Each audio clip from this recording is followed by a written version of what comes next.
Portugal has 850 kilometres of rugged Atlantic coastline, so the architects here find themselves facing the dual challenges of tricky terrain and extreme weather. We're visiting a house that has dealt with these challenges in an original way. It's a tiny country, Portugal, but in a way you feel that this could go on forever, like being in the Australian outback or something. And here, the soil seems to be so sandy and dry. If you sort your foundations out, you're fine. But a lot of your money will be in the ground here, making sure it doesn't just gradually sink into the sand. Oh, I like that in a house, don't you, that it doesn't gradually sink. I think that's important in a build.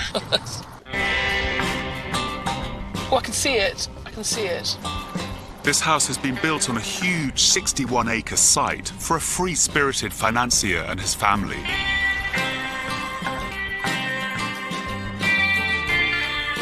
Casa Monte, or Dune House, as it's affectionately known, has 2 artificial sand dunes that buttress the sides of the building and lead up onto the roof.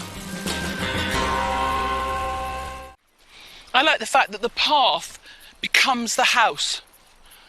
I like the ability to be able to survey the surrounding area very quickly. But it's also where we can understand what the house is. And actually the house is, in a way, quite simple. It's an X, it's a cross, and there are 2 little internal courtyards.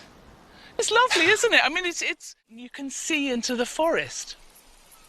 When viewed from above, the unusual shape of this building becomes apparent.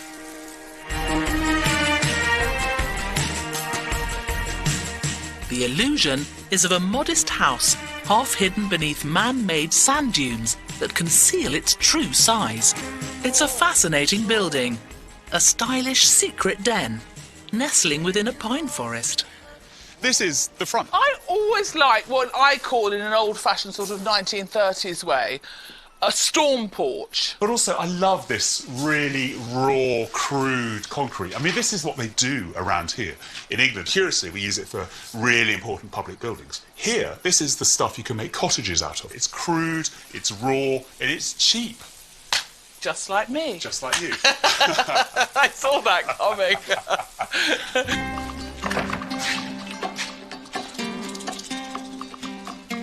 And we are outside again. We are. We're not underground at all. I thought it would be dark. I thought we were coming into an underground bunker. But it's beautifully light, and you can have a view wherever you look. In plan, Dune House is a large, crooked cross shape buried beneath man-made sand dunes. The first leg contains garaging and a guest apartment. 2 more truncated legs provide 4 family bedrooms and bathrooms, each leading onto protected terraces. An open-plan living and dining room that look into the garden and pool are in the 4th leg, with the kitchen alongside. It's an ingenious shape which creates several intimate areas, each one with a different relationship to the landscape beyond. A big living space. This is the other leg. It's a big space. And this curved wall is unusual, and I guess that's because this leg has then been pulled away from the other limb to give you a big courtyard inside. And of course this roof, the ceiling, slopes right the way down to, about 5 foot. I like the fact that you can use it in different ways, because when it's cold and windy, you'd close off these windows. You sort of go to the other end, the sort of lower ceiling and the more cottage-like end of the room, light a fire. Person-sized space. Exactly, short person-sized space. The architect has created a house that can cope with an extremely variable climate. He's used shutters to reduce summer glare and orientated most of the windows south to increase solar gain in winter. And he's topped it off with a cruciform roof. X marks the spot. What I hadn't appreciated when I was on the roof is that this whole roof surface is a hyperbolic paraboloid. It's a flat plane that is twisted, so it's a double curvature. It's always curving in 2 dimensions. And of course you can do that with concrete.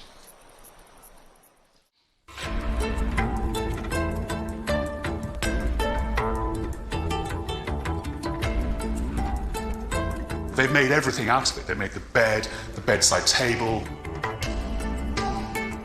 It's very clever, that one material that binds this house together.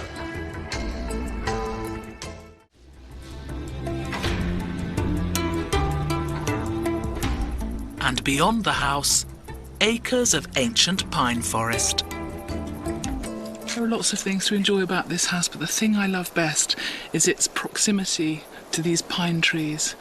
Not only do they look beautiful, but they smell wonderful too. This unusual light-filled home is definitely a one-off. The idea came from Lisbon-based architect Pereira Miguel. He's passionate about building houses that respond to the natural environment. So now, a few years on, how do you feel coming back now and seeing this in this landscape? I find the house still beautiful, which is good, I think. And another thing about this house is that you cannot really say that this is a house from the 80s or from the 90s. And I'm very happy to be here after those years and to see that the house still is impeccable.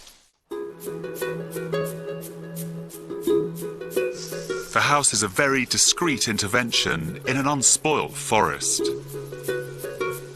Andre, the owner, was saying to me that he loves this place because it's all about living a kind of wild and free life. I think that's right, and it's rare to be in a house that's only ever 4 metres wide, wherever it is. It's fantastic, and in this place, that actually means being pushed right out into the most wonderful pine forest.